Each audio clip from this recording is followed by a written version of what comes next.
2 বছর পার হতে চললো মাহিম, আর তুই এখনো সিঙ্গেলই রয়ে গেলি। আমাদের দেখ, আমরা দুজন কত হ্যাপি আছি, আর তুই সবসময় মুখটা গোমরা করে রাখিস। একা একা চুপচাপ ক্লাস করিস। কত সুন্দরী সুন্দরী মেয়ে আছে আমাদের ক্লাসে, একজনকেও কি তোর ভালো লাগে না? আসলেই ও এমন করছে কেন? নিজেকে সবার থেকে লুকিয়ে রাখে, কারোর সাথে তো এমনি মিশেও না। কথাগুলো বলছিল মাহিমের বেস্ট ফ্রেন্ড শুভ আর ওর গার্লফ্রেন্ড তাসনিয়া। ওরা দুজন মাহিমের সবচেয়ে কাছের বন্ধু। ওরা দুজন ওকে নিয়ে অনেক চিন্তিত। বলতে গেলে প্রেম ভালোবাসা এইসব কোনো কিছুতেই মাহিম বিশ্বাস করে না, কিংবা ওকে আকৃষ্ট করে না। মাহিম সবসময় একা চুপচাপ থাকে, শুধুমাত্র শুভ আর তাসনিয়ার সাথে কথা বলে, তাও খুব কম। বাকিদের সাথে দরকার ছাড়া কোনো কথা বলে না। মাহিম ফোন চালাতে চালাতে শুভ আর তাসনিয়াকে উদ্দেশ্য করে বলে, দেখো, আমার এসবে মন টানে না। আমি একাই ভালো আছি। একা মানুষের একা থাকাই ভালো। শুধু শুধু অন্য কারো প্রতি দুর্বল হয়ে সেই দিন শেষে কষ্টই পেতে হবে। তার চেয়ে একাই ভালো আছি। আর আমার মেয়েদের পিছনে ঘোরা বা সময় নষ্ট করা একদম পছন্দ না। আমাকে আমার মতো থাকতে দে। শুভ হতাশ হয়ে বেঞ্চে বসে মাহিমের দিকে তাকিয়ে বলল, ভাই, তুই চাইলে আমাদের ক্লাসের সবচেয়ে সুন্দরী মেয়েটা, যার জন্য আমাদের পুরো ক্লাসের সব ছেলেরা পাগল, ওর সাথে রিলেশন করতে পারিস। একমাত্র তুই কখনো ওর ধারে কাছে যাসনি। একবার ট্রাই করে দেখ তো। দরকার নাই, একাই ভালো আছি। পাশে থেকে তাসনিয়া শুভর কান টেনে ধরে জিজ্ঞেস করে। কে? তার মানে তুই গিয়েছিলি? শুভ থতমত খেয়ে বলল, আরে না না, আমি যাব কেন? আমার তো তুমি আছো, তোমাকে ছাড়া আমি অন্য কাউকে দেখি না। মিথ্যা! তুমিও সাবিহার জন্য পাগল, তাই না?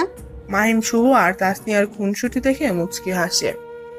আর অমনি সঞ্জিতা ক্লাসে প্রবেশ করে, ওর মেয়ে বান্ধবীদের সাথে নিয়ে। মাহিম একবার সঞ্জিতার দিকে তাকিয়ে তার পর মুহূর্তেই ও জানালার বাহিরে তাকিয়ে থাকে। সঞ্জিতা বেশ সুন্দরী, মন কাড়া একটা মেয়ে। ব্রাউনিশ চুলের কালার, দুধের মতো ফর্সা গায়ের রং, আর দেহের গঠনও আকর্ষণীয়। ওকে যে একবার দেখে ওর জন্য পাগল হতে বাধ্য, শুধুমাত্র মাহিম বাদে। একমাত্র পুরো ক্যাম্পাসে ওই কোনো মেয়েকে পাত্তা দেয় না। যাই হোক, শুভ তাসনিয়াকে মানিয়ে মাহিমকে বলল, তোকে প্রেম করাতে গিয়ে নিজেই ফেসে যাচ্ছি, থাকার দরকার নেই। চল রহিম চাচার চা খেয়ে আসি, মাথাটা ঝিম দিয়ে আছে। চলো। মাহিম শুভ আর তাসনিয়া ক্লাস থেকে বের হয়ে যাচ্ছিল। সানজিদার গ্রুপে থাকা একটা মেয়ে সবাইকে উদ্দেশ্য করে বলল, তাসনিয়ার সাথে থাকা ওই ছেলেটাকে দেখেছিস তোরা? কোনটা? ছেলে তো দুইটা। আরে কি নাম জানি। হ্যাঁ, মনে পড়েছে, মাহিম। এই যে চুল বড়, সবসময় চুপচাপ থাকে। ছেলেটা কারোর সাথে মিশে না, কেমন জানি। কেন রে, তোর বুঝি ভালো লাগছে ওকে? আরে না, ভালো তো দূরের কথা, বলতেও ভয় করে। কেমন জানি রাগী আর গম্ভীর হয়ে থাকে। মেয়েগুলোর কথা এতক্ষণ সানজিদা শুনছিল। ওকে উদ্দেশ্য করে ওর একটা বান্ধবী বলে, সানজিদা, তোর কাছে মাহিম ছেলেটাকে কেমন লাগে? বান্ধবীদের কাছ থেকে এমন অপ্রস্তুত প্রশ্ন শুনে সানজিদা একটু বিচলিত হয়, কিন্তু নিজেকে সামলে বলল, আমি খেয়াল করিনি ওকে। তা কিভাবে করবি? তুই তো সারাদিন পড়াশোনা নিয়ে থাকিস। আমাদের ক্লাস টপার তুই, দেখতেও অসম্ভব সুন্দরী। একটা ছেলেকেও পাত্তা দিস না। তোর জন্য ভার্সিটির সব ছেলেরা পাগল, আর তুই কাউকেই পাত্তা দিস না। আচ্ছা, তোর কি কোনো লুকানো বয়ফ্রেন্ড আছে নাকি? হ্যাঁ, সত্যি করে বল। না না, আমার রিলেশন পছন্দ না, এমনিতেই ভালো আছি। আচ্ছা তোরা থাক, আমি লাইব্রেরি থেকে একটা বই নিয়ে আসি। ওকে। সানজিদা লাইব্রেরির দিকে যেতে যেতে ভাবছে, আসলে মাহিম কেমন জানি অদ্ভুত একটা ছেলে। ক্লাসের প্রতিটা ছেলে আমার দিকে তাকায়, আমার সাথে বন্ধুত্ব করতে চায়, কথা বলতে চায়, কিন্তু মাহিম আজ পর্যন্ত কোনো দিন আমার সামনেও আসেনি। এমন ছেলেও হয় নাকি? নাকি তার কাছে আমি সুন্দরীই না, কি জানি। থাক, আর না ভাবি। সানজিদা এরপর লাইব্রেরিতে চলে যায়। এদিকে শুভরা চা খাচ্ছিল। মাহিম হঠাৎ করে শুভকে বলে ওঠে, শোন, কালকে নতুন বাসায় শিফট হচ্ছি, তোরা একটু হেল্প করবি? শুভ চায়ে চুমুক দিতে গিয়েও থেমে গিয়ে বলল, হ্যাঁ হ্যাঁ, অবশ্যই। তাসনিয়া, তোমার কোনো সমস্যা আছে? আসতে পারবে তো? পারবো, কাল তো শুক্রবার, সো সমস্যা হবে না। ঠিক আছে, তো কখন আসবো আমরা সেটা বল। সকাল 8টা-9টার মধ্যে চলে আসিস। শুভ আর তাসনিয়া ঠিক আছে বলল। তাসনিয়া মাহিমকে আবার জিজ্ঞেস করলো, আচ্ছা, নতুন বাসাটা কোথায় নিয়েছিস? এখানে। ও, তাহলে তো ভার্সিটি থেকে কাছেই। আঙ্কেল জানে বাসা নিয়েছিস? হুম, ফ্ল্যাটটা সেই কিনে দিয়েছে। শুভ পাশ থেকে আস্তে করে বলল, আচ্ছা মাহিম, তুই চাইলে তো আঙ্কেলের সাথে থাকতে পারিস, তোদের এত বড় বাড়ি আছে, তাও এভাবে। মাহিম কিছুটা রাগী কণ্ঠে বলল, এক কথা বারবার জিজ্ঞেস করবি না, সবই জানিস। যেখানে আমি শান্তি পাই না সেখানে থাকার মানে কি? আর সে ভালোই আছে, তার সেবা করার জন্য অনেক মানুষ আছে। সো আমাকে আমার মতো একা থাকতে দে। শুভ কিছু বলতে যাবে তাসনিয়া ওর হাত চেপে ধরে ইশারায় চুপ থাকতে বলে। শুভ আর কিছু বলে না। এরপর ওরা ক্লাসে চলে যায়। সেদিন ওভাবেই শেষ হয়। পরের দিন সকালে যথারীতি প্ল্যান অনুযায়ী শুভ আর তাসনিয়া এসে উপস্থিত। ওরা তিনজন মিলে সবকিছু গুছিয়ে ফেলে। তারপর লোকেরা এসে একে একে সবকিছু নিয়ে পিকআপে লোড করে ফেলে। ওরা পিকআপের সাথে সিএনজিতে করে মাহিমের নতুন বাসার দিকে রওনা হয়। ছুটির দিন সকাল সকাল রাস্তা ফাঁকা থাকায় 1 ঘন্টার মধ্যে ওরা নতুন জায়গায় পৌঁছে যায়। শুভ আর তাসনিয়া সিএনজি থেকে নেমে জায়গাটা দেখে বেশ অবাক হয়। বেশ ভিআইপি একটা জায়গা, আর চারপাশের বিল্ডিং গুলো বেশ উঁচু উঁচু। এরপর লোকেরা মাহিমের আসবাবপত্রগুলো একে একে 7 তলায় নিয়ে আসে। শুভ আর তাসনিয়া প্রথম মাহিমের ফ্লাইটে ঢুকতেই স্তব্ধ। বিশাল বড় একটা ফ্লাইট। ওরা দুজন অবাক হয়ে দেখছে। শুভ মাহিমকে বলল, ভাই, তুই এত বড় একটা ফ্ল্যাটে একা থাকবি, তোর ভয় করবে না? আমি ভূতকে ভয় পাই না। পাশ থেকে তাসনিয়া রসিকতা করে বলে, হ্যাঁ ঠিক তো, ভূত উল্টা তোকে ভয় পায়। হা হা হা। শুভ আর তাসনিয়া হাসাহাসি করছে। মাহিমও না হেসে পারল না, তবে খুব অল্প, যা শুভ আর তাসনিয়ার চোখেও পড়েনি। আসবাবপত্র অল্প থাকায় নিয়ে আসতে বেশি সময় লাগলো না। লোকেরাই মাহিমের কথা মতো সবকিছু সাজিয়ে দিয়ে টাকা নিয়ে চলে গেল। এরপর ওরা তিনজন মিলে বাকিটা গুছিয়ে ফেললো। পুরো ঘরটা এখন দেখার মতো। তাসনিয়া শুভকে মজা করে বলল, আমাদের বিয়ের পর এমন একটা ফ্ল্যাট কিনে দিবা, তুমি আর আমি থাকবো। ঠিক আছে, দিবনি। তার আগে একটা টাকার গাছ খুঁজে নিই। বলে হেসে দেয়। মাহিম পাশ থেকে বলল, চিন্তা করিস না, তোদের বিয়েতে এমন একটা ফ্ল্যাট গিফট দিবনি। শুভ আর তাসনিয়া লজ্জা পেয়ে বলল, ধুর, কি যে বলিস না, তোর দিতে হবে না, আমি কিনবনি ইনশাল্লাহ। নিবি না? ঠিক আছে, দিব না যা। তোদের ছেলে মেয়েকে দিবনি তাহলে। বলে মাহিম মুচকি হাসলো। শুভ আর তাসনিয়া লজ্জায় শেষ। শুভ উঠে দাঁড়িয়ে বলল, উফ, তাসনিয়া চলো তো, খাবার নিয়ে আসি, ওর ক্ষুধা লাগছে, তাই আমাদের পিছনে লাগছে। হ্যাঁ হ্যাঁ চলো। তাসনিয়া আর শুভ খাবার আনতে চলে যায়। ওদের সবকিছু গুছাতে গুছাতে কিছুটা দুপুর হয়ে গিয়েছে। তাই শুভ চাচ্ছে লাঞ্চটা মাহিমের সাথেই করে যাবে ওরা। মাহিম ওর বেডরুমের বারান্দায় গিয়ে দাঁড়ায়।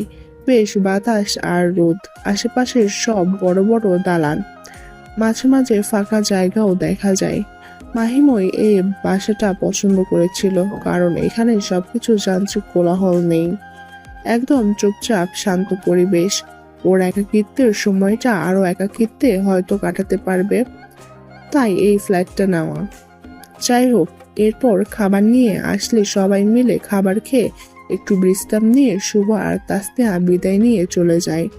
মাহিম অনেক ক্লান্ত থাকায় বিছানায় শোয়া মাত্রই ঘুমিয়ে পড়ে। রাতে ওর ঘুম ভাঙে। মাতুর চোখে ঘড়ির দিকে তাকিয়ে দেখে 8:17 বাজে। কফি খেতে খুব ইচ্ছে করছিল, তাই কোনো রকম ফ্রেশ হয়ে উঠে কফি বানাতে গিয়ে দেখে কফি শেষ। দীর্ঘ একটা শ্বাস ছেড়ে এক প্রকার বাধ্য হয়ে বের হয় কফি কিনতে। কফি কিনে লিফট থেকে বের হয়ে করিডোর থেকে হেঁটে যেই ওর ফ্ল্যাটের সামনে গিয়ে দাঁড়ায় আর চাবি দিয়ে দরজা খুলতে নাই, অমনি মাহিম দেখে ওর পাশের ফ্ল্যাটের দরজায় একটা মেয়ে হাঁ করে ওর দিকে তাকিয়ে আছে। মাহিম ভালো করে তাকিয়ে দেখে মেয়েটা আর কেউ নাই, সানজিদা। ওরা দুজন অবাক হয়ে দুজনের দিকে তাকিয়ে আছে। দুজন ভূত দেখার মতো শকড হয়ে আছে। মাহিম মনে মনে ভাবছে, সানজিদা এখানে কেন, আর সানজিদা ভাবছে মাহিম এখানে কেন। দুজনের মাঝে চরম নীরবতা, কিন্তু সানজিদা এই নীরবতা ভেঙে প্রথমে বলে ওঠে, তুমি এখানে কিভাবে? আমি আজ এখানে শিফট হয়েছি, এটা আমার ফ্ল্যাট। শিট। এত অবাক হওয়ার কি আছে? তোমার প্রতি আমার কোনো ইন্টারেস্ট নাই, বাই। বলে মাহিম ওর ফ্লাইটে ভিতরে চলে যায়। গিয়ে সোফার উপর বসে পড়ে আর মনে মনে ভাবে, ভার্সিটির এত মেয়ে থাকতে এই মেয়েটাই আমার প্রতিবেশী হতে হলো। হায় রে, এখানে এসেও শান্তি নাই। মাহিম এসব ভাবছিল। অমনি বেল বেজে ওঠে। মাহিম কুচকে বলে, এখন আবার কে আসলো? উঠে দরজা খুলে দেখে সানজিদা রাগান্বিত দৃষ্টিতে ওর দিকে তাকিয়ে আছে। মাহিমও বিরক্ত নিয়ে সানজিদার দিকে তাকিয়ে আছে। দুজনের মাঝে আবার সেই নীরবতা। মাহিম কিছু বলতে যাবে, অমনি সানজিদা ওর বাসার ভিতর ঢুকে পড়ে। মাহিম আশ্চর্য হয়ে সানজিদার পিছনে পিছনে এসে অবাক কণ্ঠে বলে, এ কি বাসার ভিতরে ঢুকছো কেন? সমস্যা কি? সানজিদা বাসার ভেতরে এসে ভালো করে আশেপাশে দেখে মাহিমের দিকে তাকিয়ে বলে, বেশ করেছি। তুমি আমার মুখের উপর তখন দরজা লাগিয়ে দিলে কেন? এটা কেমন ব্যবহার? ভালো করেছি। তুমি যাও এখান থেকে, কেউ দেখে ফেলবে। আর তোমার বাবা মাও বা কেমন এত রাতে একটা মেয়েকে বাসার বাইরে বের হতে দিচ্ছে? বের হও। সানজিদা আস্তে করে বলে, আমাকে কিছু বলার মতো কেউ নেই, যাচ্ছি আমি, কিন্তু এক শর্তে। আবার কিসের শর্ত? আমি যে এখানে থাকি এবং তুমি যে আমার পাশেই থাকো, এটা ভার্সিটির কাউকে বলতে পারবা না। প্রমিস করো। আমার খেয়ে দে কাজ নাই না যে তোমার সম্পর্কে অন্যদের কাছে বলবো? প্রমিস করার কিছুই নেই। তুমি যে এখানে আছো আমি ধরে নিলাম জানিই না। হ্যাপি? এখন যাও। সানজিদা মলিন মুখে মাহিমের দিকে একবার তাকিয়ে চুপচাপ চলে যায়। মাহিম দ্রুত দরজা লাগিয়ে দিয়ে সবার আগে এক গ্লাস পানি খেয়ে নেয়। পানি খেয়ে আবার সোফায় বসে। মাথাটা পুরো হ্যাং হয়ে আছে ওর। কিছুটা সময় নিয়ে নিজেকে শান্ত করে তারপর ভাবে, আচ্ছা সানজিদা এভাবে কেন বললো যে ওকে কিছু বলার মতো কেউ নেই? তার মানে কি ও আমার মতো একা? না না, এটা অসম্ভব। এই যান্ত্রিক শহরে একটা মেয়ে কিভাবে একা একা থাকবে? না, এবার দ্রুত কফিটা বানিয়ে খাই, না হলে মাথা খারাপ হয়ে যাবে। অন্যদিকে সানজিদা ওর ফ্ল্যাটে গিয়ে চুপচাপ বসে আছে। ও কল্পনাও করেনি ক্লাসের সবচেয়ে অদ্ভুত ছেলেটা যে ওকে একদমই পছন্দ করে না সে ওর প্রতিবেশী হবে। ও ভয় আছে যদি মাহিম ক্লাসের কাউকে ওর এখানে থাকার কথা বলে দেয় তাহলে তো ও অনেক বড় সমস্যায় পড়ে যাবে। আবার মাহিমের আচরণ দেখে ওর মনে হচ্ছে না মাহিম কাউকে কিছু বলবে না। সানজিদার মনটা আবারও বেশি খারাপ হয় মাহিমের আচরণ দেখে। আজ পর্যন্ত কোনো ছেলে ওর সাথে এমন আচরণ করেনি। ও বুঝতেই পারছে না মাহিম এমন কেন। সানজিদা এইসব ভাবতে ভাবতে অনেক সময় পার করে দেয়। পরদিন সকালে মাহিমের ঘুম থেকে উঠে ফ্রেশ হয়ে বারান্দায় যায় কফি খেতে। ওর বারান্দায় কোনো গ্রিল নেই, খোলা বারান্দা, তাই ইটের ওপর ভর দিয়ে কফির কাপে এক চুমুক দিয়ে বাইরের দৃশ্য দেখতে দেখতে হঠাৎ নাকে অসম্ভব সুন্দর একটা ঘ্রাণ ভেসে আসে। ও ঠিক বাম পাশ থেকে ঘ্রাণটা আসছিল। মাহিম বাম পাশে তাকাতেই স্তব্ধ হয়ে যায়। মাহিম দেখে রোদেলা আকাশের সূর্যের কিরণে ঝলমলিয়ে সানজিদা ওর ঘন কালো লম্বা চুলগুলো ছেড়ে দিয়ে ঠিক ওর পাশের বারান্দায় দাঁড়িয়ে আছে। সম্ভবত ভিজে চুলগুলো শোকাচ্ছে। মাহিম এই দৃশ্য দেখে হা করে তাকিয়ে আছে। সানজিদাকে অসম্ভব সুন্দরী লাগছিল। ও চুল মুছতে মুছতে হঠাৎ করে ডান দিকে তাকাতেই মাহিমের সাথে ওর চোখাচোখি হয়। সানজিদা ভীষণভাবে লজ্জা পায় মাহিমকে দেখে। এদিকে মাহিম বেচারা হা করে তাকিয়েই আছে। সানজিদা দ্রুত ওড়না ঠিক করে বুকুচকে জোর কণ্ঠে মাহিমকে উদ্দেশ্য করে জিজ্ঞেস করে, ব্যাপার কি? এভাবে হা হয়ে তাকিয়ে আছো কেন? মেয়ে মানুষ কি আগে কখনো দেখোনি? সানজিদার লজ্জাজনক প্রশ্ন মাহিমের হুঁশ ফিরে। ও কোনোভাবে নিজেকে সামলে দ্রুত কফির মগে এক চুমুক দিয়ে সামনের দিকে চুপচাপ তাকিয়ে থাকে। সানজিদা মাহিমের এই কাণ্ড দেখে বলে, এখন ভদ্রসাজের ফন্দি চলছে তাই না? এই যে মিস্টার। মাহিম এদিক ওদিক তাকিয়ে সানজিদার দিকে ফিরে বলল। আমাকে বলছো? সানজিদার হাসি পাচ্ছিল অনেক। কোনো মতে হাসি চেপে রাগী ভাব নিয়ে বলে, এই সাততলায় আপনি ছাড়ার কে আছেন? ভূত? অবশ্যই তোমাকে বলছি। ও ভালো তো, কি হয়েছে? সমস্যা কি? আমার সমস্যা? আমার তো কোনো সমস্যা নেই, সমস্যা তোমার। আমারও কোনো সমস্যা নেই, আমি তো আরামে কফি খাচ্ছি। এই যে। বাবা, তুই কফি খাচ্ছিলে ভালো কথা, কিন্তু আমার দিকে তাকালে কেন? আমি তোমাকে দেখিনি, আমি প্রাকৃতিক সৌন্দর্য দেখছিলাম। ওই যে দেখো কত সুন্দর একটা নদী। সানজিদা মাহিমের কথা মতো অন্যদিকে তাকিয়ে দেখে কিছুই নেই। ও রাগ করে যে আবার মাহিমের দিকে তাকায়, দেখে মাহিম নেই। মানে পালিয়েছে। সঞ্জিতা আবার হেসে দেয়। ও চুলগুলো মুছতে মুছতে মাহিমের কথা ভাবছে আর হাসছে। এমন অদ্ভুত ছেলে ও আগে কখনো দেখেনি। মাহিমুর রুমে এসে বুকে হাত দিয়ে দাঁড়িয়ে আছে। বেশ ভালোই হার্টবিট হচ্ছে। বেচারা জীবনের প্রথম এমন লজ্জাজনক পরিস্থিতি পড়েছে। ওর মনে মনে বলে, মাহিম, এই মেয়ে খুব ডেঞ্জারাস, এর থেকে দূরে থাকতে হবে তোকে। উফ, কেউ এতটা সুন্দরী কিভাবে হয়? আমি তো মনে হয় ওর দিকে আর তাকাতেই পারবো না। এরপর মাহিম রেডি হয় ভার্সিটি যাওয়ার জন্য। একা থাকার কারণে সকালের নাস্তাটাও করতে পারে না, কারণ কে বা বানিয়ে দিবে ওকে। সবসময় না খেয়ে ভার্সিটিতে যায় ও। আজও তার ব্যতিক্রম হলো না।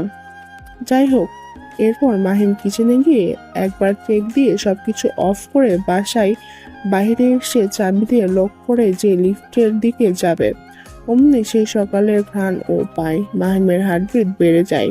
ও একটু থেমে পিছনে তাকাতেই দেখে সঞ্জিতা খুব সুন্দর মিষ্টি কালারের একটা ড্রেস পরেছে। অসম্ভব সুন্দরই লাগছিল ওকে। ওদের দুজনের আবার চোখাচোখি হয়। মাহিম এক ব্লক সঞ্জিতাকে দেখে দ্রুত লিফটের কাছে চলে যায় নিচে নামার জন্য, কিন্তু লিফট এখনো 11 তলায় আছে। তাই মাহিমকে বাধ্য হয়ে অপেক্ষা করতে হয় লিফটের সামনে। এর মধ্যে ওর পাশে এসে সঞ্জিতা দাঁড়ায়। সঞ্জিতা মাহিমকে দেখে মনে মনে একটু লজ্জা পাচ্ছিল। এই প্রথম এত কাছ থেকে মাহিমকেও দেখছে। ভার্সিটিতে খুব কম মাহিমকে দেখা যায়। কেমন জানি নিজেকে গুটিয়ে রাখে। মাহিম দেখতে বেশ লম্বা, শ্যামলা গায়ের রং, সিল্কি চুল, একটা নায়ক নায়ক ভাব আছে। তবে সেটা সবসময় ও লুকিয়ে রাখে, যে সঞ্জিতা এখন স্পষ্ট বুঝতে পারছে। ওরা দুজন পাশাপাশি দাঁড়িয়ে আছে। মাহিমের কেমন জানি অস্বস্তি লাগছে। ওর মন চাচ্ছে সিঁড়ি দিয়ে নেমে যাক। সঞ্জিতার সাথে একসাথে ও লিফটে নামতে পারবে না, কিন্তু 7 তলার সিঁড়ি থেকে নামতে নামতেও ক্লান্ত হয়ে যাবে। আবার সঞ্জিতার সাথেও যেতে চাচ্ছে না। এসব ভাবতে ভাবতে মাহিম সিঁড়ির দিকে হাঁটা দেয়। সঞ্জিতা খপ করে মাহিমের হাত ধরে ফেলে আর জিজ্ঞেস করে, ওদিকে কোথায় যাচ্ছ? সিঁড়ি দিয়ে চলে যাব। লিফট চলে এসেছে তো। তুমি যাও, আমি যাব না। যেতে হবে। তুমি লিফট দিয়ে যাও, আমি বরং সিঁড়ি দিয়ে যাচ্ছি। কেন? আবার কেন কিসের? তুমি তো আমাকে দেখতেই পারো না, তাই আমি সিঁড়ি দিয়ে যাচ্ছি, তুমি লিফট দিয়েই যাও। সঞ্জিতার এই কথা শুনে মাহিম অসহায়ের মতো দাঁড়িয়ে আছে। এর মধ্যে লিফট চলে আসে। সঞ্জিতা মাহিম লিফটে ওঠার জন্য অপেক্ষা করছে, তারপর ও যাবে। মাহিম লিফটে উঠে না দেখে সঞ্জিতা বলে, কি ব্যাপার, যাও। যাচ্ছি। সঞ্জিতার ধমক খেয়ে মাহিম লিফটে উঠে, কিন্তু ওর খুব খারাপ লাগছিল। লিফটটা যে বন্ধ হবে তখনই মাহিম লিফটের দরজা থামিয়ে ফেলে আর এক টান মেরে সঞ্জিতাকে লিফটের ভিতর নিয়ে আসে।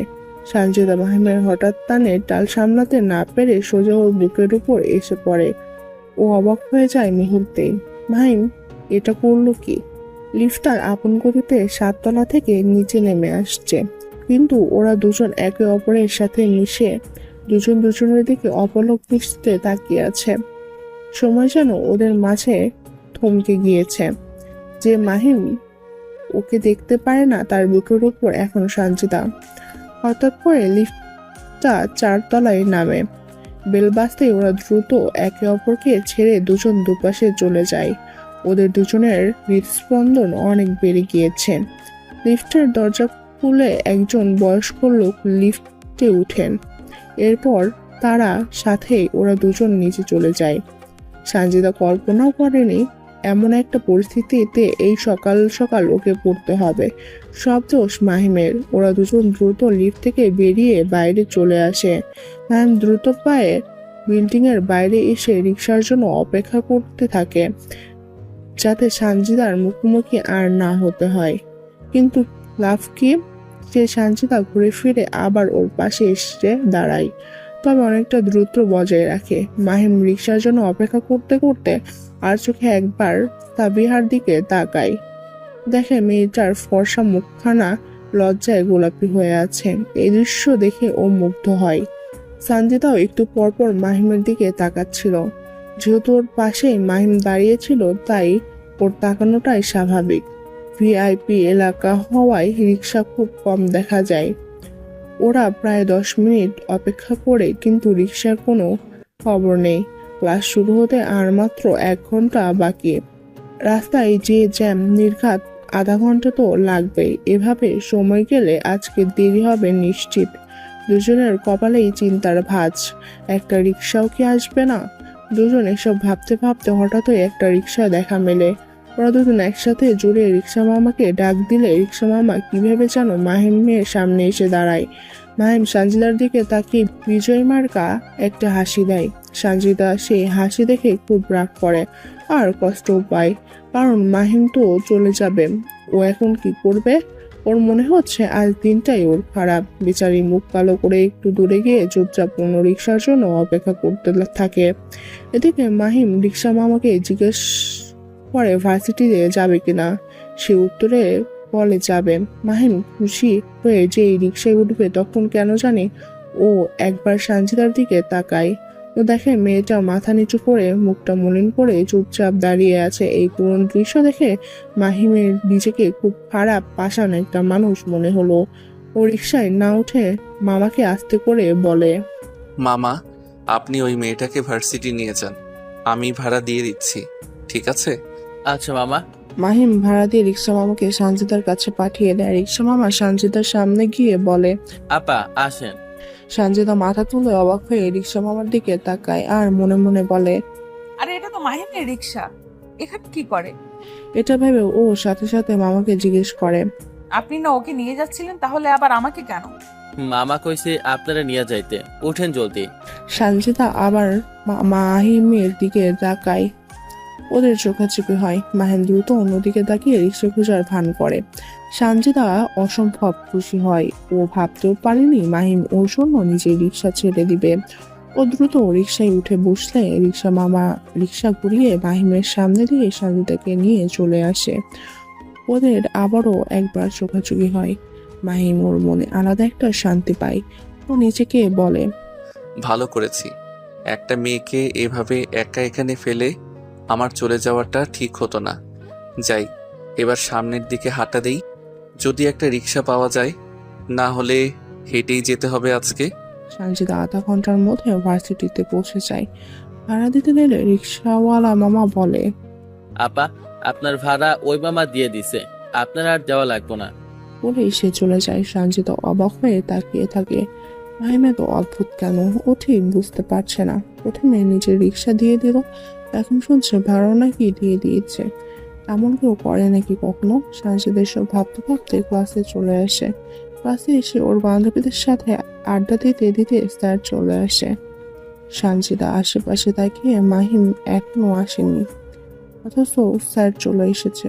সানজিদার দিকে অনেক চিন্তা শুরু হয়। এতক্ষণ তো লাগার কথা না আসতে, কিছু হলো না তো আবার? সানজিদার খুব চিন্তা হচ্ছিল এবং খারাপ লাগছিল। ওর বান্ধবীরা বেশ কয়েকবার জিজ্ঞেস করেছে কি হয়েছে ওর, তো ওই শুধু ইশারা বলেছে যে কিছু হয়নি। সানজিদার মন চাচ্ছিল মাহিমকে একটা কল দিবে, কিন্তু মাহিমের নাম্বারটা ওর কাছে নেই। চিন্তায় অস্থির হয়ে যাচ্ছে মেয়েটা। ঠিক এমন সময় ক্লাসের মেন গেট থেকে আওয়াজ আসে। স্যার, আসতে পারি? সবাই মাহিমের দিকে তাকিয়ে আছে, আর সানজিদা ওকে দেখে যেন প্রাণ ফিরে পায়। তারা একটু কথা শুনে ভিতরে আসার অনুমতি দেয়। মাহিম ক্লাসে ঢুকে পিছনে এসে বসতে যাবে, তখন সানজিদার সাথে ওর আবার চোখাচোখি হয়। সানজিদা চোখ দেখে মনে হলো সানজিদা ওর কাছে ক্ষমা চাচ্ছে। মাহিম চুপচাপ এসে শুভ আর তাসনিয়ার পাশে বসে। শুভ আস্তে করে জিজ্ঞেস করে, কিরে ভাই, আজ তোর এত দেরি হলো কেন? রাস্তায় অনেক জ্যাম ছিল আর রিক্সাও পাচ্ছিলাম না নতুন জায়গায়। কাল থেকে আরো আগে বের হতে হবে দেখছি। ও, বলে রাখা ভালো যে সানজিদাও প্রতিদিন আগে আগে বের হয়, কিন্তু গতকাল রাতে ঠিক মতো ঘুম হয়নি বলে আজকে সকালে একটু লেট হয়ে বের করে হয়েছিল। ওরও দেরি হতো যদি মাহিম তার নিজের রিক্সাটা ওকে দিয়ে দেওয়ার সানজিদা ঠিক সময় এসে পৌঁছতে পারে, কিন্তু মাহিম পারেনি। যাই হোক, এরপর একটা না দুটো ক্লাস হয়ে ব্রেক দেয়। তাসনিয়া বলে ওঠে, তুই তো নাস্তা করিস না তো সকালবেলা, তাই তোদের জন্য স্যান্ডউইচ বানিয়ে এনেছি, চল ক্যান্টিনে বসে খাবি। তোদের মাঝে আমাকে টানছিস কেন? যা, তোরা একসাথে বসে খা, আমার ক্ষুধা নেই। তাসনিয়া শুভকে ইশারা করে শুভ জোর দিয়ে বলে, দোস্ত আজেরা কথা বলিস না তো। দেখ ও কত কষ্ট করে আমাদের খাওয়াবে বলে বানিয়ে এনেছে। প্লিজ না করিস না, না হলে ও কষ্ট পাবে। চল প্লিজ। মাহিম শুভর দিকে তাকিয়ে আবার তাসনিয়ার দিকে তাকায়। তাসনিয়া অসহায় মুখ করে থাকে। রৌনক বড় একটা নিঃশ্বাস ছাড়ে। তোরা আর ভালো হবি না, ঠিক আছে চল। তাসনিয়া খুব খুশি হয়। এরপর ওরা তিনজন ক্যান্টিনে চলে যায়। সানজিদা ওদের দেখে দুইটা বেঞ্চ সামনে বসায় ও কান পেতে এতক্ষণ সব শুনছিল। সানজিদার মনটা অজান্তেই খারাপ হয়ে যায়। ওর পেছনে একটা বড় কারণ আছে। সানজিদাও কিছুক্ষণ পর ওর বান্ধবীর বলে ক্লাসের বাইরে চলে আসে। এসে লুকিয়ে লুকিয়ে ক্যান্টিনের দিকে আসে। এসে দেখে মাহিম শুয়ার তাসনিয়া হাসি মজা করে নাস্তা করছে। তাসনিয়া মাহিমকে নিজ হাতে একটু খাইয়ে দিল। মাহিম অনেকবার না করলেও শেষ পর্যন্ত তাসনিয়া ওকে খাইয়ে দেয়। সানজিদা এসব আড়ালে লুকিয়ে দেখছিল। কখন যেন অজান্তেই ওর চোখ দিয়ে দুপুরটা উৎসু গড়িয়ে পড়ে। মাহিম খেতে খেতে হঠাৎ সামনের দিকে তাকালে এক ঝলক সানজিদাকে দেখে। সানজিদা মুহূর্তে নিজেকে লুকিয়ে ফেলে এবং দ্রুত ওয়াশরুমের দিকে চলে যায়। মাহিম দ্রুত উঠে এসে চেক করে যে সানজিদা ছিল কিনা, কিন্তু ও আস্তে আস্তে সানজিদা চলে গিয়েছিল, তাই ও আর কাউকে দেখে না। কিন্তু ওর মনে হলো ও স্পষ্ট সানজিদাকে দেখেছে। ও আবার শুভ আর তাসনিয়ার কাছে গিয়ে বসে। শুভ অবাক হয়ে জিজ্ঞেস করে, কিরে কি হলো হঠাৎ? তাসনিয়াও অবাক হয়ে জিজ্ঞেস করে, কি রে ভাই, কি হলো? এভাবে দৌড় দিলি কেন? কোনো সমস্যা? না না এমনি, বাদ দে, তাড়াতাড়ি খাওয়া শেষ কর, ক্লাসে যেতে হবে। ওকে, তোর যে মাঝে মাঝে কি হয় আমরা বুঝি না। নারীহীনতা, এই অবস্থা আমার ভাইটার। হা হা হা। একদম ঠিক বলেছো তুমি। শুভ আর তাসনিয়া হাসাহাসি করছিল।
মতে কলটা রিসিভ করে কানে দেয় আর বলে, হ্যালো, কিরে ঘুমাচ্ছিস? কয়টা বাজে খেয়াল আছে?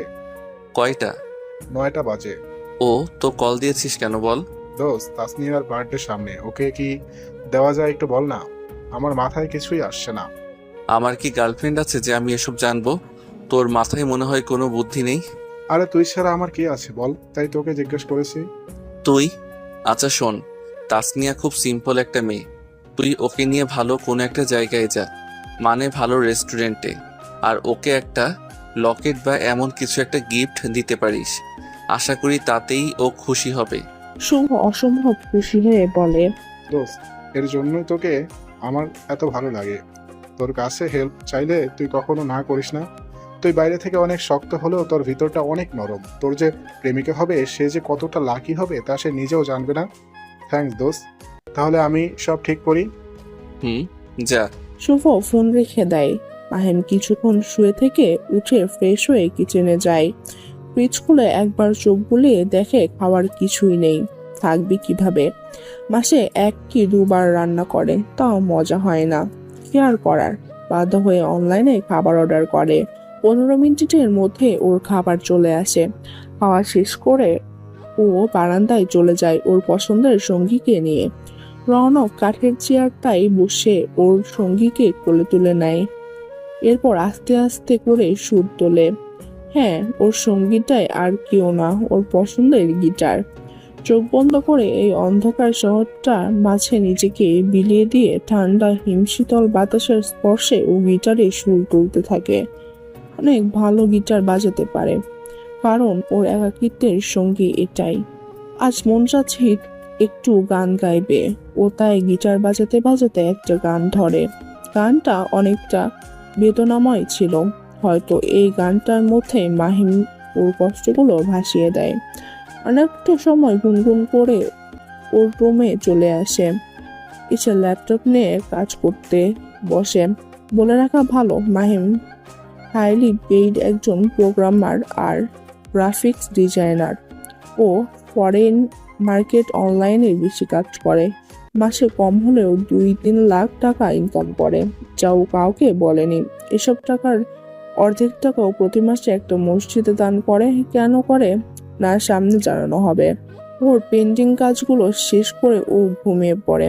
সকালের অ্যালার্ম বাজলে অনেক কম কষ্টে ঘুম থেকে উঠে ফ্রেশ হয়ে রেডি হয় ভার্সিটির জন্য। মাহিম বাসায় বাইরে এসে দেখে আকাশটা কেমন জানে মেঘলা। কাল এত রোদ ছিল, আর আজ মেঘলা। ওর কাছে হিসাবটা মিলে না। ও কি যেন ভেবে ওর ছাতাটা ব্যাগে ভরে নেয়। তারপর রিক্সা নিয়ে ভার্সিটিতে চলে আসে। কালকের রাত থেকে এখন পর্যন্ত একবারও মাহিমের সাথে সানজিদার দেখা হয়নি।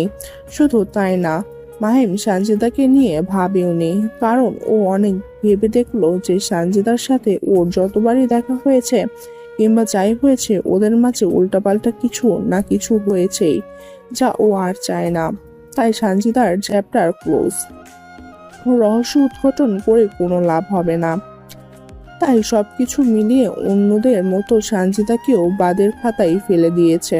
ক্লাসে এসে সানজিদার দিকে একবারও না তাকিয়ে চুপচাপ ও শুভর কাছে চলে যায়। ওদের সাথে টুকটাক কথা বলে। এদিকে সানজিদা অনেকবার মাহিমের দিকে তাকালেও আজ একবারও ওদের চোখাচোখি হলো না। গত 2 বছর যেমন ছিল সবকিছু আবার তেমন হয়ে যায়। সেদিন ছুটির পর ঠিক অঝোর ধারায় বৃষ্টি নামে। যে যার মতো করে বাসায় চলে যায়। মাহিম খুশি হয়ে ওর ছাতাটা বের করে ক্যাম্পাসের বাইরে আসতেই দেখে সানজিদা এক কোনায় মন খারাপ করে দাঁড়িয়ে আছে। হয়তো এই অঝোর বৃষ্টিতে কিভাবে বাসায় যাবে তার জন্য চিন্তা, মন খারাপ করে দাঁড়িয়ে আছে। মাহিম এসব ভেবে ওকে ইগনোর করে চলে যাচ্ছিল, কিন্তু কেন জানি পারলো না। ও সানজিদার কাছে গিয়ে ওর হাতের ছাতাটা ওকে দিয়ে দিল। সানজিদা হঠাৎ করে মাহিমকে দেখে চমকিত হয়, তাও আবার এভাবে ছাতা হাতে দেখে। ও কিছুই বলার আগে মাহিম বলে, বৃষ্টির বেগ অনেক বেশি, কখন থামবে ঠিক নেই। তুমি এটা নিয়ে বাসায় চলে যাও, না হলে এখানে কতক্ষণ দাঁড়িয়ে থাকবে তার ঠিক নেই। ধরো। আমাকে ছাতা দিলে তুমি যাবে কিভাবে? আমি ছেলে মানুষ, চলে যেতে পারবো, সমস্যা হবে না। জলদি ধরো। সানজিদা অবাক হয়ে শুধু তাকিয়েছিল মাহিমের দিকে। একটা কথা বলে রাখা ভালো যে মাহিম কিন্তু সানজিদার চোখের দিকে তাকাচ্ছিল না, নিচের দিকে তাকিয়ে সব বলছিল।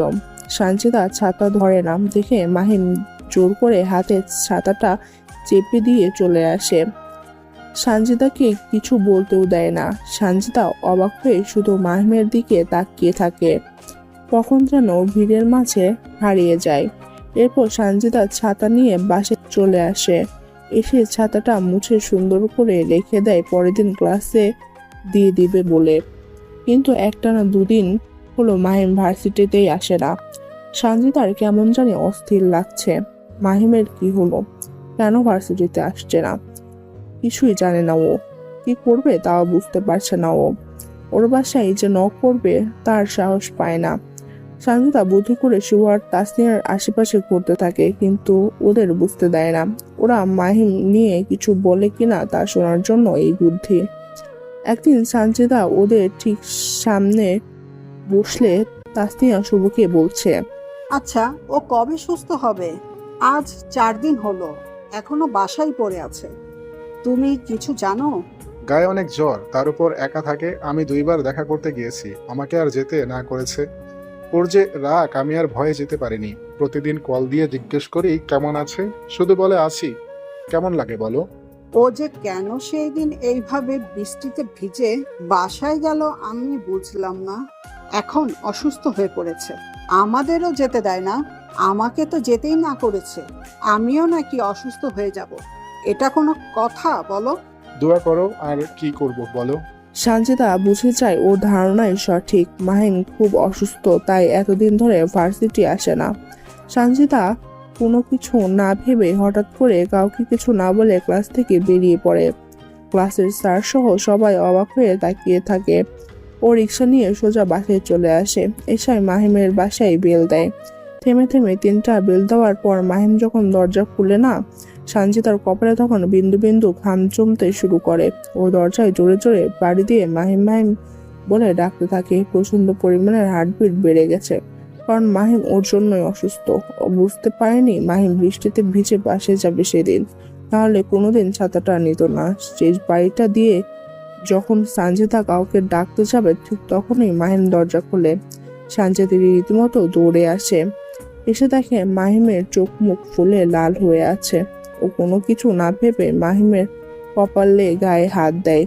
দেখে জ্বরে আগুন হয়ে আছে পুরো শরীর। মাহিম কিছু বলতে যাবে, তার আগেই ওর হাত ধরে সানজিদা ওকে ওর বেডরুমে নিয়ে যায়। ওকে এক প্রকার জোর করে শুয়ে দেয়, তারপর দ্রুত জলপটি এনে দিয়ে দেয়। এদিকে মাহিম এসব থেকে আকাশ থেকে পড়ছে। ও যে সানজিদাকে কিছু বলবে তারও সুযোগ পাচ্ছে না। এদিকে সানজিদা দ্রুত একটা ডাক্তারকে কল করে মাহিমের বাসায় নিয়ে আসে। মাহিম ডাক্তারকে দেখে আরো অবাক হয়, তবে সানজিদার দিকে তাকিয়ে ও কিছু বলার সাহস পায় না। সানজিদাকে কেমন অস্থির, চিন্তিত আর পাগল পাগল হয়ে আছে, যেন ওর অসুস্থতা সানজিদার কোনোভাবেই মেনে নিতে পারছে না। ডাক্তার মাহিমকে দেখে একটা ইঞ্জেকশন দিয়ে দেয়। সানজিদাকে বলে, ওকে, এই ইঞ্জেকশনটা না দিলে ওর অবস্থা আরো খারাপ হয়ে যেত।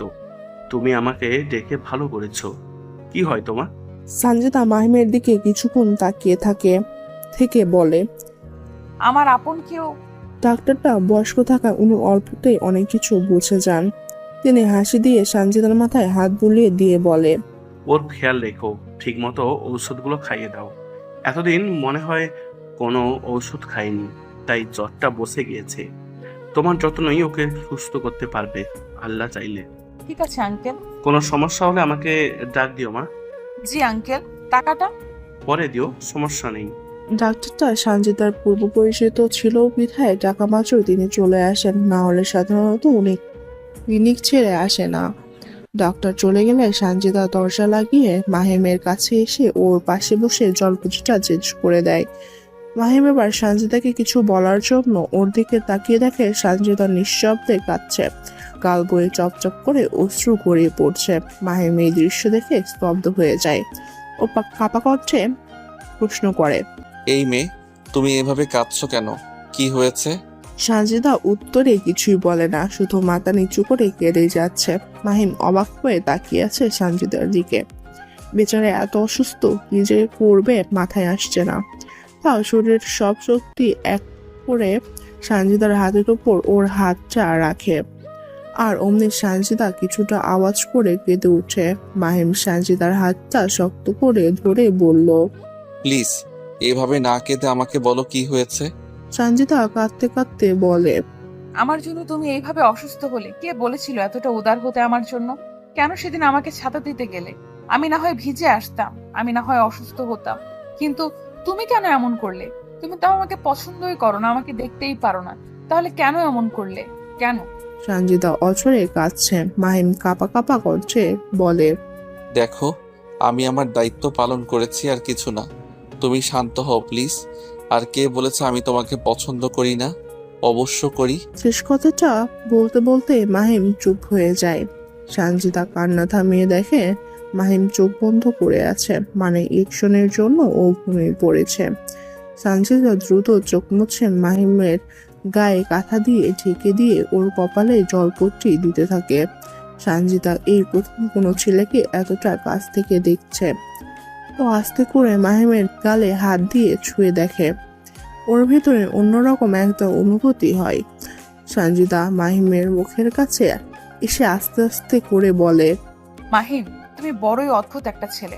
আমার জন্য কত ছেলে পাগল, কিন্তু তারা কোনোদিন তোমার মতো করে আমাকে স্পেশাল ফিল করায়নি। তুমি কোনোদিন আমার দিকে ঠিক মতো তাকাওনি, তারপরেও তুমি আমার জন্য এত কিছু করলে।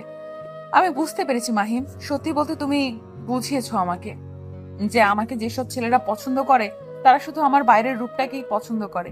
কেউ আমাকে আমার সত্যিকারের আমিটাকেই পছন্দ করে না কিংবা ভালোবাসে না। তুমি যে কত ভালো এবং বড় মনের মানুষ তার প্রমাণ আমি পেয়েছি। সত্যি তুমি আমার মনের মতো একজন মানুষ হয়ে গেলে। আই উইশ আমি কোনোদিন তোমাকে এগুলো বলতে পারতাম। I wish. সঞ্জিতা সারাদিন মাহিমের সেবা করে। রাত 1টার দিকে মাহিমের ঘুম ভাঙে। এখন অনেকটা জ্বর কমে গিয়েছে। ও আস্তে আস্তে চোখ মেলে তাকিয়ে দেখে সঞ্জিতা ওর হাতটা আঁকড়ে ধরে ঘুমিয়ে আছে মাটিতে বসেই। মাহিম এই দৃশ্য দেখে কষ্ট পায়।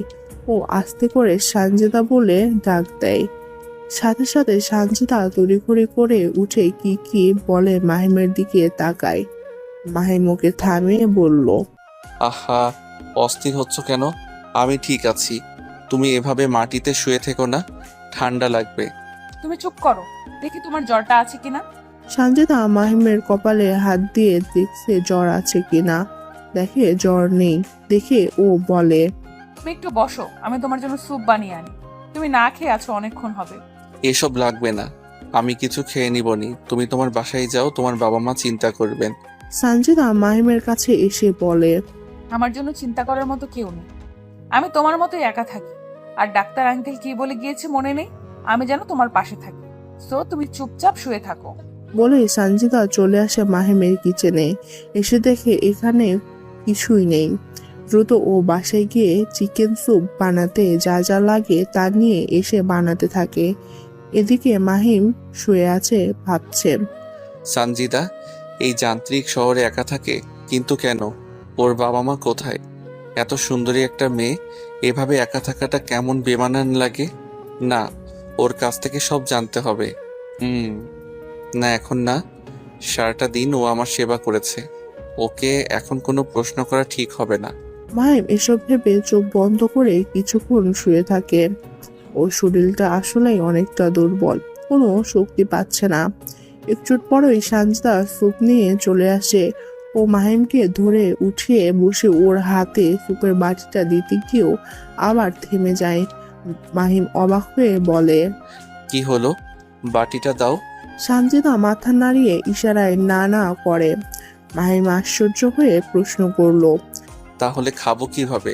সঞ্জিতার লজ্জাসিক্ত মুখখানা নিয়ে আস্তে করে বলল, আমি খাইয়ে দিব, তোমার শরীর দুর্বল, যদি পড়ে যায়। মাহিম সঞ্জিতার কথা শুনে হা হয়ে তাকিয়ে আছে, কিন্তু ওর মন চাইল না সঞ্জিতাকে বাধা দিতে, কারণ বাধা দিলে মেয়েটা মনে আঘাত পাবে, যা মাহিম চায় না। ও অনেক কষ্টে ওর হাত উঠিয়ে সঞ্জিতার চোখ দুটো মুছে দেয়। সঞ্জিতা চমকে যায় আর খুব লজ্জা পায় মাহিমের স্পর্শ পেয়ে। মাহিম সঞ্জিতাকে হাসানোর জন্য বলল, কি সুন্দর কপাল আমার। ভার্সিটির সব ছেলেরা যেই সুন্দরীর জন্য পাগল, সে এখন আমাকে খাইয়ে দিবে। আমার জীবনটা আজ ধন্য। থুকু, তেজপাতা হয়ে গেল। হা হা হা। সঞ্জিতা মাহিমের কথা শুনে মুচকি হাসে আর লজ্জাও পায়। ও আর কিছু না বলে চামচের স্যুপ নিয়ে মাহিমের মুখের দিকে এগিয়ে দেয়। মাহিম সঞ্জিতার চোখের দিকে তাকিয়ে খেয়ে নেয়। তা মাত্রই ওর এত ভালো লাগে, ও অসম্ভব খুশি হয়ে বলে, ওয়াও, খুব মজা তো, প্লিজ আরো দাও। সঞ্জিতা মুচকি হেসে খুশি হয়ে মাহিমকে বাকি স্যুপটা নিজে হাতে খাইয়ে দেয়। খাওয়া শেষ হলে মাহিম সঞ্জিতাকে বলে, কত বছর পর যে কারো হাতের রান্না খেয়ে এত তৃপ্তি পেলাম, তোমাকে বোঝাতে পারবো না।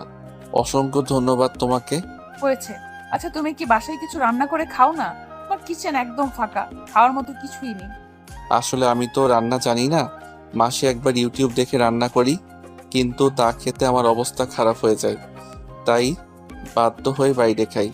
তাহলে কি খাও সারাদিনে তুমি? তেমন কিছু না, সকালে তো খাইই না। ভার্সিটি গিয়ে 1 কাপ চা আর পাউরুটি খাই। মাঝে মাঝে তাসনিয়া কিছু নিয়ে আসে, সেটা খাই।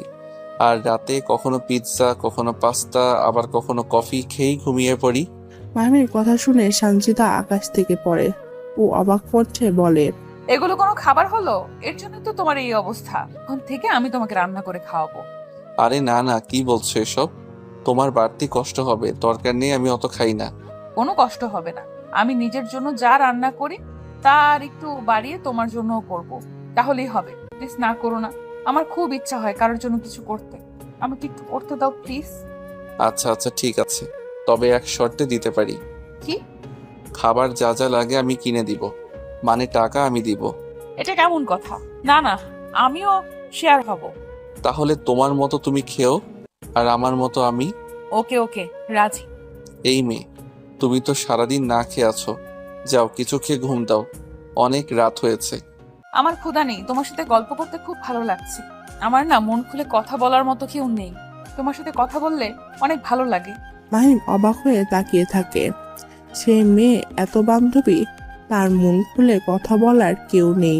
মাহিম সঞ্চিতাকে বলল, তোমার তো কত বান্ধবী, কত ছেলেরা পাগল, তাও মনের কথা শোনানোর মতো কেউ নেই। অদ্ভুত ব্যাপার। সঞ্চিতা মাথা নিচু করে বলল, সবাই তোমার মতো না মাহিম। সবাই শুধু আমার বাইরের রূপটাকেই পছন্দ করে। আমি ভেতর থেকে কেমন, কি চাই আমি, কি আমার ইচ্ছা, তার কোনো দামই দেয় না। সবাই সবার স্বার্থে আমার সাথে মিশে। সত্যি বলতে তারা আমার কেউ না, তারা সবাই ফেক। আমি সেদিন বুঝতে পেরেছি, যেদিন তুমি আমাকে ছাতাটা দিলে। একমাত্র তুমিই সাহায্যের হাত বাড়িয়ে দিয়েছিলে। বাকিরা তো আমাকে দেখে চলে গিয়েছে মজা পেয়ে। তাহলে তুমিই বলো, তাদেরকে আমি কিভাবে আমার মনের কথাগুলো বলি বলো। মাহিম স্তব্ধ হয়ে বসে থাকে। ও কল্পনা করেনি সঞ্চিতার মতো মেয়ে জীবনে এমনও হতে পারে। ও সঞ্চিতার হাতটা ধরে বলল, তোমার আমাকে যা বলতে মন চাই বইল। আমারও কোনো মানুষ নেই যার সাথে মন খুলে কথা বলতে পারবো। শুভ আর তাসনিয়া হলো অন্যরকম, ওরা আমাকে নিয়ে অনেক চিন্তা করে, তাই ওদেরকে কিছু বলতেও পারি না। তুমি আমাকে সব বইলো, আমি তোমার সব কথা শুনবো। তাই তাহলে এখন তোমার বাসায় গিয়ে ঘুম দাও, না হলে তুমি আবার অসুস্থ হয়ে যাবে। সঞ্চিতা দুঃখী ভাব করে কিছুক্ষণ মাহিমের দিকে তাকিয়ে থেকে বলল, তুমি একা থাকতে পারবে? তোমার শরীর তো খারাপ। যদি আমাকে দরকার হয় আমি বরং তোমার পাশের গেস্ট রুমটাই ঘুমাই, যদি কিছু মনে না করো। মাহিম চিন্তায় পড়ে যায়, কিন্তু সঞ্চিতার মনের মুখখানা দেখে না করতে পারে না। তাই মাহিম বলল, ঠিক আছে ঘুমাও। সঞ্চিতা অসম্ভব খুশি হয়। ও মাহিমকে শুইয়ে দিয়ে রুমের লাইট অফ করে পাশের রুমে গিয়ে শুয়ে পড়ে। মেয়েটা অনেক ক্লান্ত। এদিকে মাহিম মনে মনে ভাবে, সঞ্চিতা আজ অনেক কিছু ওকে বলল। এতদিন সঞ্চিতাকে নিয়ে ওর অনেক ভুল ধারণা ছিল। সঞ্চিতা যে ওর মতো একা তাও ও বুঝেনি। সত্যি বলতে গেলে ওদের মাঝে পরিস্থিতিটা এমন যে তাদের একে অপরকে প্রয়োজন। যাই হোক, কালকের সকালটা ওদের দুজনের জন্য নতুন এক সকাল হবে। তবে সঞ্চিতা আর ওর মাঝে কি সম্পর্কটার কোনো নতুন মন নিবে, নাকি এভাবে সবকিছু চলমান থাকবে, তা কেউ জানে না। আস্তে আস্তে জানা যাবে। সকাল 9টার দিকে মাহিমের ঘুম ভাঙে। ও আস্তে আস্তে চোখ মেলে এদিক ওদিক তাকায়। শরীরটা এখন ভালো লাগছে। অনেকদিন পর ও শান্তিতে ঘুমিয়েছে। বেশ হালকা লাগছিল শরীরটা। মাহিম উঠে ফ্রেশ হয়ে বাইরে আসতেই ওর মনে পড়ে যে সঞ্চিতা তো ওর বাসায়। তাই সঞ্চিতাকে ডাকার জন্য বাইরে আসতেই সবার আগে কিচেনের দিকে নজর যায় ওর। মাহিম অবাক হয়ে তাকিয়ে থাকে। অসম্ভব পরীর মতো সুন্দর একটা মেয়ে কোমর সমান চুলগুলো ছেড়ে দিয়ে আনমনে কাজ করছে। মাহিম এই অপরূপ দৃশ্য দেখে ঘুরে পড়ে। তার কাছে আগতেই ও আবিষ্কার করে মেয়েটার কেউ নয়, সে হলো সঞ্চিতা। সঞ্চিতা হঠাৎ করে মাহিমকে দেখে ওর কাছে এসে সামনে দাঁড়িয়ে পড়ে। উঠেছো? আমি একটু পরে তোমাকে ডাকতে যেতাম। জ্বর কমেছে তোমার?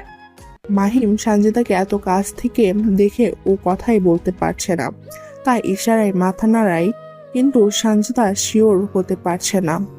যদি মাহিম মিথ্যা বলে, ও চেক করবে তারও উপায় নেই, কারণ ওর দুটো হাতে আটা লাগছে। তাই সঞ্চিতা না ভেবে মাহিমকে বলল, আমার দিকে একটু ঝুঁকো তো। মাহিম আশ্চর্য হয়ে সঞ্চিতার কথাই সঞ্চিতা আবার জোর দিয়ে বলল। আরে মাথাটা একটু নিচে নামাও। মাহিম ধমক খেয়ে ওর মুখটা একটু নিচু করতে সানজিদা ওর কপালটা মাহিমের কপালের সাথে লাগিয়ে দিয়ে দেখে জ্বর আছে কিনা। এদিকে সানজিদার এমন কাণ্ডে মাহিম যেন আকাশ থেকে পড়ে, কারণ হঠাৎ করে ওরা দুজন এখন এতটা কাছে যে ওদের দুজনের ঠোঁটের দূরত্ব সামান্য কিছু ইঞ্চির। মাহিম তো পুরো শকড, ওর ভিতরে কেমন জানি অন্যরকম একটা অনুভূতি হচ্ছে। সানজিদাকে এতটা কাছে দেখে কিছুক্ষণ পর সানজিদা সরে গিয়ে বলল, জ্বর এখন নেই, তবে রেস্টে থাকতে হবে তোমাকে, বুঝলি মিস্টার? কথাগুলো বলে সানজিদা খেয়াল করে মাহিম চুপ করে আছে।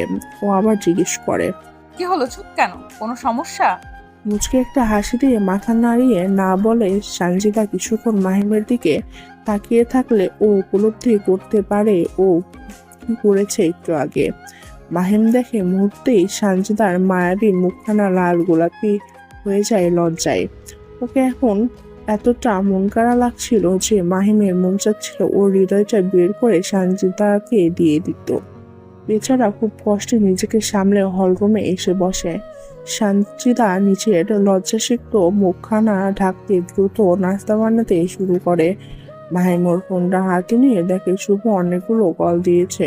ও দ্রুত কল ব্যাক করতেই শুভ রিসিভ করে বলে, কিরে, এত কল দিলাম ধরলি না যে? ভাই তুই ঠিক আছিস? হ্যাঁ, এখন ঠিক আছি। জ্বর আর নেই। গতকাল ডাক্তার দেখিয়েছি, মেডিসিন খেয়ে ঘুমিয়েছিলাম। এখন শরীরটা একটু দুর্বল শুধু। যাক আলহামদুলিল্লাহ।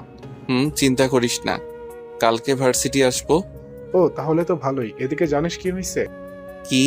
তুই তো ক্লাসে আসিস না কতদিন হলো, তার উপর গতকাল ওই যে একটা মেয়ের কথা বলেছিলাম সানজিদা আর কি, ও চলন্ত ক্লাসের মধ্য থেকে চলে গেছে। আজকেও আসেনি।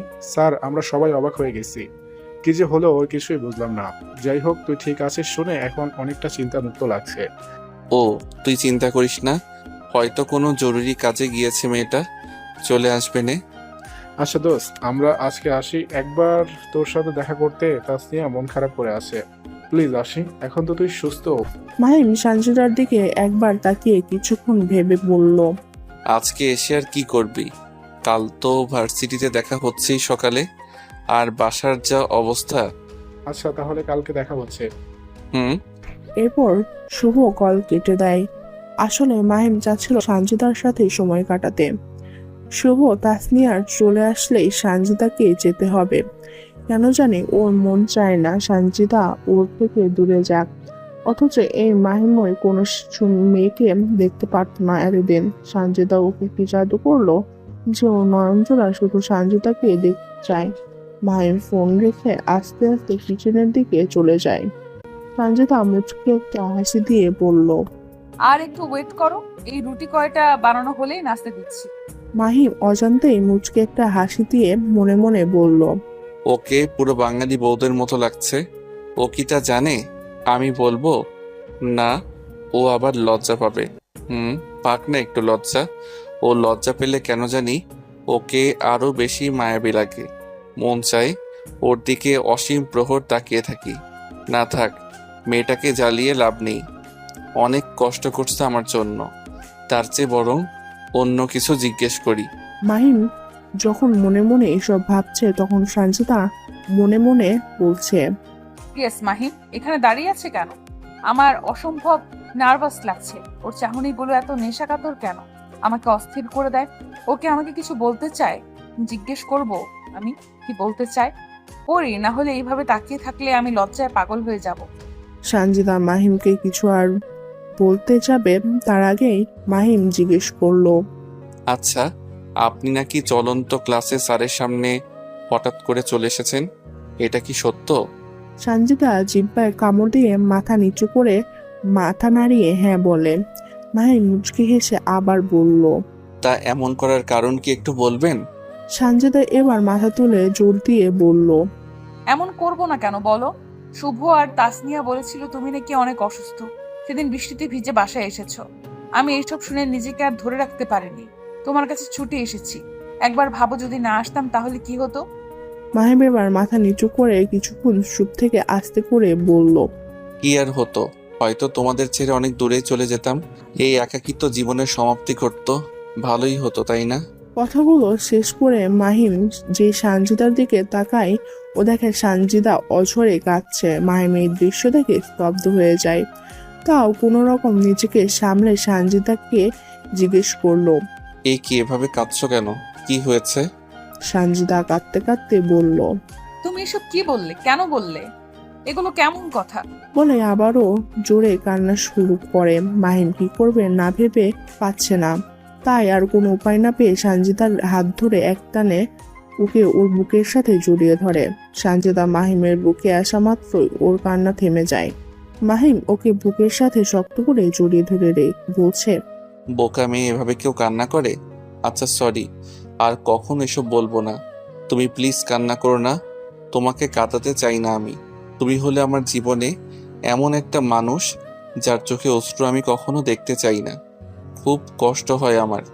কোনোদিন ভাবিও নি আমি কোনো মেয়ের সংস্পর্শে আসব, কিন্তু দেখো ভাগ্য আমাদের আজ কোথায় নিয়ে এসেছে। আমি সরি। সানজিদা আর না পেরে মাহিমকে নিজের সাথে শক্ত করে জড়িয়ে ধরে বলল, তুমি আজ থেকে একা নও। আজ থেকে তোমার পাশে আমি আছি। রাখবে আমাকে? অবশ্যই রাখবো। তবে সানজিদা মাহিমকে ছেড়ে অবাক হয়ে জিজ্ঞেস করে, তবে আবার কি? তুমি তো আমার সম্পর্কে কিছুই জানো না। আমার কিছু অতীত আছে, তুমি কিভাবে তা নিবে আমি জানি না। আমি সানজিদা কিছুক্ষণের জন্য স্তব্ধ হয়ে থাকে। ওর খুব ভয় করছে। সবকিছু তো সুন্দরভাবে যাচ্ছিল, হঠাৎ কি বললো এটা মাহিম? কেমন অতীত আছে ওর? সানজিদা কাঁপা কাঁপা কণ্ঠে বলল, আমাকে বলবে তোমার সব অতীতের কথা? আমি শুনতে চাই। এখন না, আগে নাস্তা করি চলো, তারপর সব বলবো। ঠিক আছে, তুমি বসো, আমি নাস্তা দিচ্ছি। না, একসাথে খাবো, আসো। ওকে। তারপর ওরা একসাথে নাস্তা করে নেয়। নাস্তা শেষ করে মাহিম হলরুমে এসে সোফার উপর চুপচাপ বসে থাকে। সানজিদার হার্টবিট বেড়ে যাচ্ছে ক্রমশ। প্রায় ও দ্রুত হাতের কাজ শেষ করে 2 কাপ কফি বানিয়ে মাহিমের কাছে চলে আসে। 1 কাপ মাহিমকে দিয়ে সানজিদা ওর সামনে বসে বলল, এখন বলো, আমি শুনতে চাই সব। মাহিম 1 চুমুক কফি খেয়ে বলল, আমি যখন কলেজে পড়ি তখন আমার আপন মা মারা যান। বাস্তব জীবনটা আসলে কেমন সেদিন থেকে বুঝতে শুরু করি। আমার আপন বাবা থেকেও যেন না থাকার মতো ভান করছিল। আমি একা হয়ে যাই হঠাৎ করে। মাকে প্রচণ্ড ভালোবাসতাম। সে সবসময় আমাকে আগলে রাখতো, আমাকে অনেক যত্ন করত। বাবার আচরণ তখন স্বাভাবিকই ছিল, কিন্তু মা মারা যাবার পর বাবা আমার সাথে দরকার ছাড়া কথা বলে না। মাসে মাসে শুধু টাকা দেয়। টাকা দিয়ে হয়তো ভালো থাকা খাওয়া পড়া যায়, কিন্তু টাকা দিয়ে সত্যিকারের সুখ, সঙ্গ, ভালোবাসা কিংবা একাকিত্ব দূর করা যায় না। তার জন্য আপন মানুষদের পাশে দরকার হয়। আমি সব হারিয়ে ফেলি। মা মারা যাবার 1 বছরের মাথায় বাবা আরেকজনকে বিয়ে করে। আমি সেদিন বুঝে যাই আমার আপন বাবা আমার মাকে কোনোদিন ভালোই বাসেনি।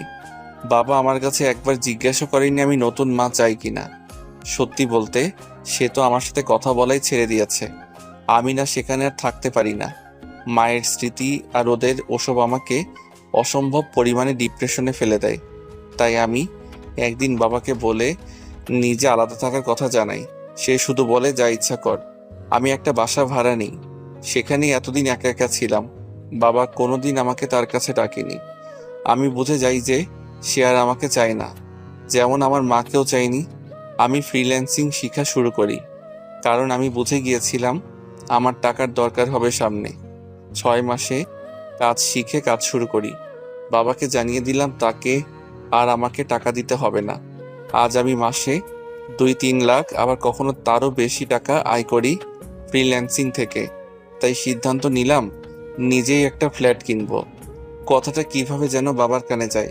সে হঠাৎ করে একদিন আমাকে ডাক দিয়ে এখানে নিয়ে আসে আর বলে এই ফ্ল্যাটটা পছন্দ হয় কিনা। আমি হ্যাঁ বললে সে সাথে সাথে এটা আমাকে কিনে দেয়। চাবিটা আমার হাতে দিয়ে বাবা কি বলেছিল জানো? কি? আজ থেকে তুই তোর জীবন নিয়ে থাক। তোর মায়ের নামে এই টাকাগুলো ছিল যা দিয়ে তোকে এই ফ্ল্যাট কিনে দিলাম। আমার আর কোনো দায়িত্ব নেই। বাবা চলে যায়। আমি বড় হয়েছি, তাই বুঝতে পারি যে তার নতুন স্ত্রী চাই না আমি তাদের মাঝে আর আসি। আমি তখন তবে বলেছি এই কারণে যে তুমি কি এমন একটা মানুষের সাথে থাকবে যার আশেপাশে কেউ নেই তার পরিবারের। আমি বলতে গেলে নিঃস্ব, তুমি, শুভ আর তাসনিয়া ছাড়া আমার এখন কেউ নেই এই দুনিয়াতে। এমন একটা মানুষের সাথে জীবন জড়িয়ে তোমারই হয়তো ক্ষতি হবে, তাই বলছি ভেবে দেখো। সানজিদার চোখ বেয়ে চপচপ করে অশ্রু গড়িয়ে পড়ছিল। ও মাহিমের হাতটা শক্ত করে ধরে বলল, দুটো মানুষের এক হওয়ার জন্য কি সত্যিই পরিবারের প্রয়োজন? আমি মনে করি না।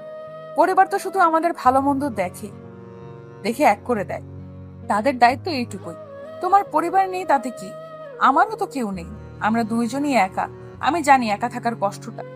তোমার সাথে থাকার জন্য আমাকে এক মুহূর্তও ভাবতে হবে না, কারণ তুমি হলে আমার মনের মতো একটা মানুষ। আমার যেমন কেউ নেই, তেমনি তোমারও তো কেউই নেই। এর চেয়ে ভালো আর কি হতে পারে বলো? আমাদের ভাগ্যটা হয়তো একসাথেই লেখা ছিল, তুমি হয়তো জানো না, কিন্তু আমি সেই প্রথম দিন থেকেই তোমাকে পছন্দ করি, কারণ তুমি একমাত্র ছেলে যে আমার রূপে অন্ধ হয়ে আমার পেছনে পেছনে ঘুরতে না। আর যেদিন প্রথম তোমার সাথে আমার দেখা হয়, সেদিনও আমি তোমার চোখে আমাকে একটা সাধারণ মেয়ের মতোই দেখেছি।